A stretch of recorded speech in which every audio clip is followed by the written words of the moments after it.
started out in Chicago. That's where I grew up. Also an orphan, so I was adopted by a Marine sergeant, World War II Marine, fought in the islands. That is important only because he instilled certain qualities in me, which is that there's a right way to do everything. From trimming the grass to building a shelf to building a house, whatever it might be. So that's kind of where I started. I started my first business when I was 12. Decided to print up some wanted odd job signs. So I went down to the printer. My mom came up with $1, and we got 100 signs, which I pasted on the telephone poles around my neighborhood. Started all this work, and I thought, this is great. I'm going to make $1.10, and I'm going to come home. Well, they had much bigger jobs in mind. Like, I'd have to be there for hours, over lunch, so I wasn't even going to get lunch. So I went home the first day and decided to call my friends and hired my friends. So I started my first business when I was 12. You became a kid recruiter. I was definitely a kid recruiter because I didn't want to spend all day out there. And some of these jobs are pretty nasty. So, raking thatch out of lawns. I don't know if people have ever thatched a lawn. It's an endless process. You could literally thatch forever. I don't know where the grass comes from, but it keeps coming. So started that, got a lot of satisfaction out of making money and doing jobs and getting rewarded for, hey, good job, that kind of thing. So that meant a lot to me. I always wanted to prove myself to my mom and my dad. They were very responsive to any time I was being industrious and getting things done and fixing things. So the polymath that we've talked about, I ended up realizing that every time I would take something on, I wanted to get the best at it. But as soon as I became best at it, next. So on I would want to go. So worked since I was 12, continued to work through the rest of my life up until this point. So I went on through high school, was an athlete, but I couldn't afford a car and taking somebody out for a date. So I continued to work full time while I was in high school. And then don't know why, but my dad always said, you got to go to college. Well, we didn't have any money, so I decided it'd be great to go enter ROTC and become a Marine because I worship my dad. I worship the Red Book, which is the book that gives you all the rules to be a Marine. So I knew field signals by the time I was 8 years old. We got lost in a mall one time, and my brother and I started singing the Marine hymn until they found us. And they heard these little kids singing the Marine hymn. So pretty much a jarhead since I was born. So got this NROTC scholarship, which was great, and they were going to pay for my college. And I decided, well, where do I want to do this? I'm going to fly jets, specifically fighters, Harriers, and I'm going to ski. So I got enrolled over at University of Colorado Boulder, and life couldn't be better. I'm going to be a Marine, I'm going to ski, and I'm going to fly fighters. This is great. Then the Marines decided that they saw something in my test scores and said, oh, you need to be in intelligence. Well, wait a second. I'm going to fly a fighter, or I'm going to read books or reports or whatever happens in intelligence. So I rebelled against that and asked them if I could back out of the program, and they said yes, but you shouldn't. And I said, well, I'm out. Well, it wasn't the greatest move because I didn't have any money. My parents didn't have any money, but I needed to go to college. So to make a long story short, I didn't even know what my GPA was at the time because it wasn't part of my plan. It didn't really matter. My parents never asked. I worked and went to school, didn't get too much trouble, and off I went. So that led me to junior college. I couldn't get into a major university at the time.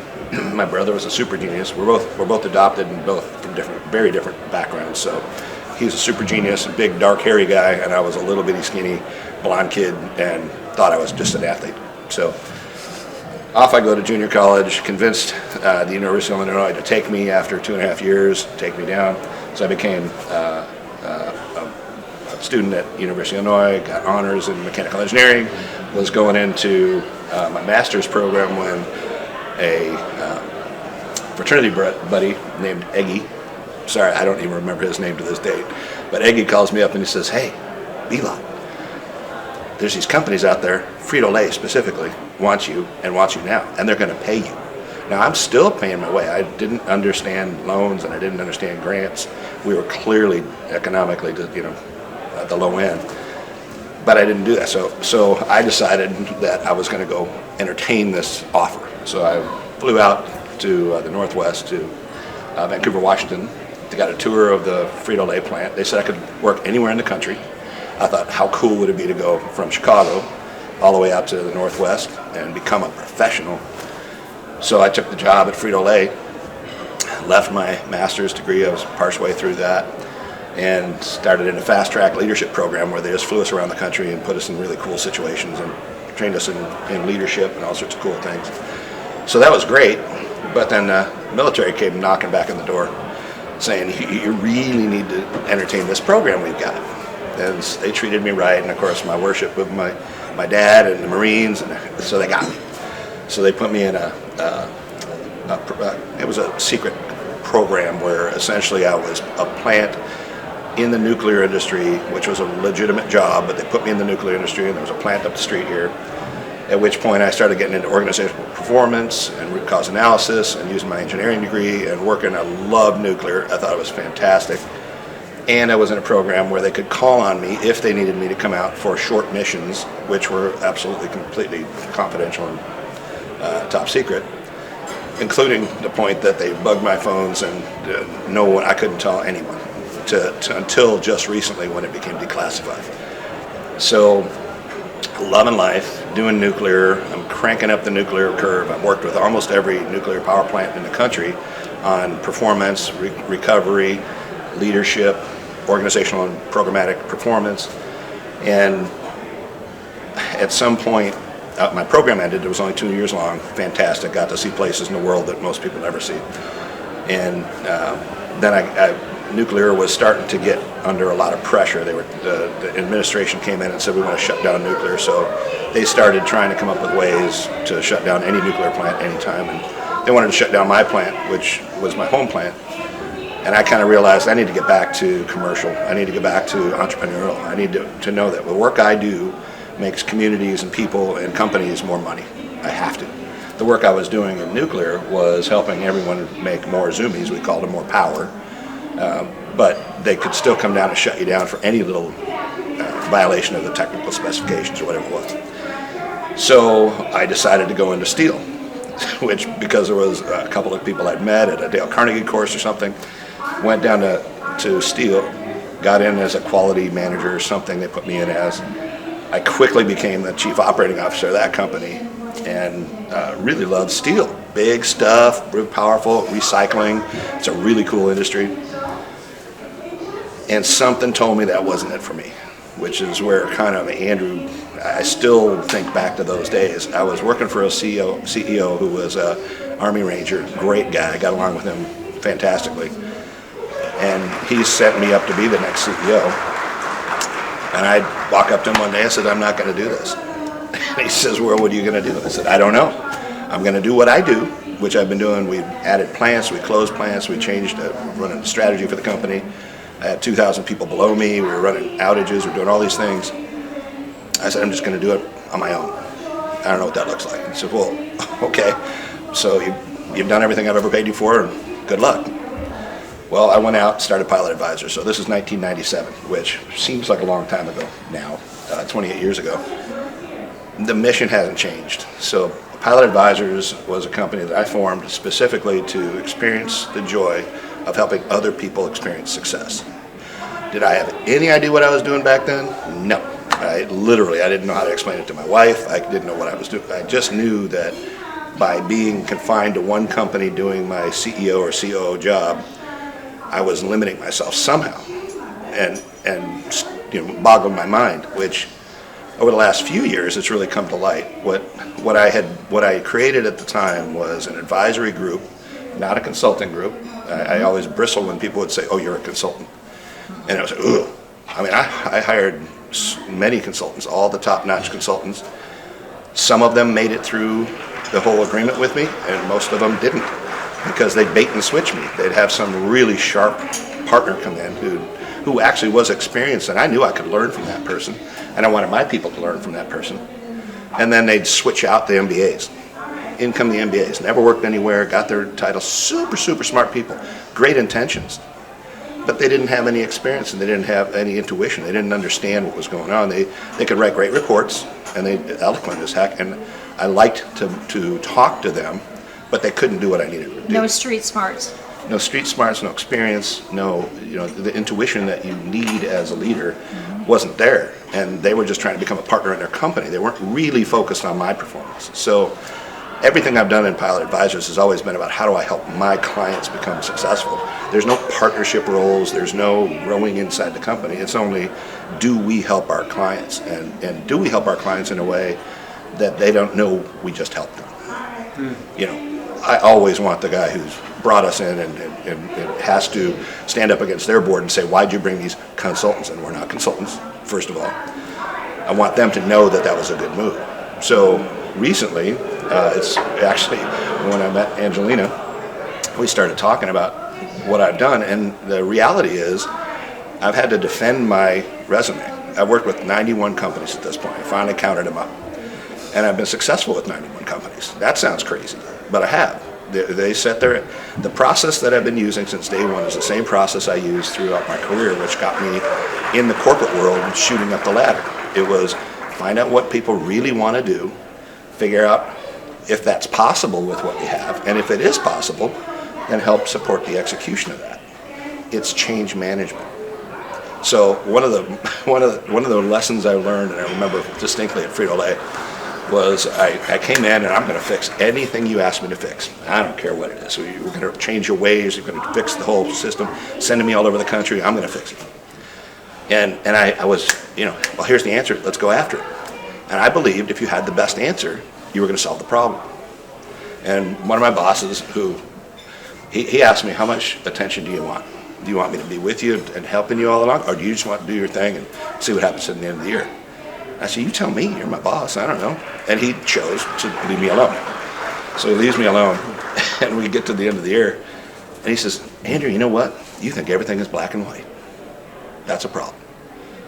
I thought, well, okay, what is that? So the whole next year, I kind of thought about that. What does he mean, black and white? Well, what he meant was, I didn't help people own the problem and understand the solution. I just knew the solution, and I was going to make it happen. And I thought everybody would just jump on board with me and let's make it happen. Oh, you were a fixer. I'm 100% fixer. Because that's what I thought the job of being a professional was. Nobody taught me what it meant to be a professional. In fact, most people never learn. What I realized when I came out of college is I got this real shiny mechanical engineering degree.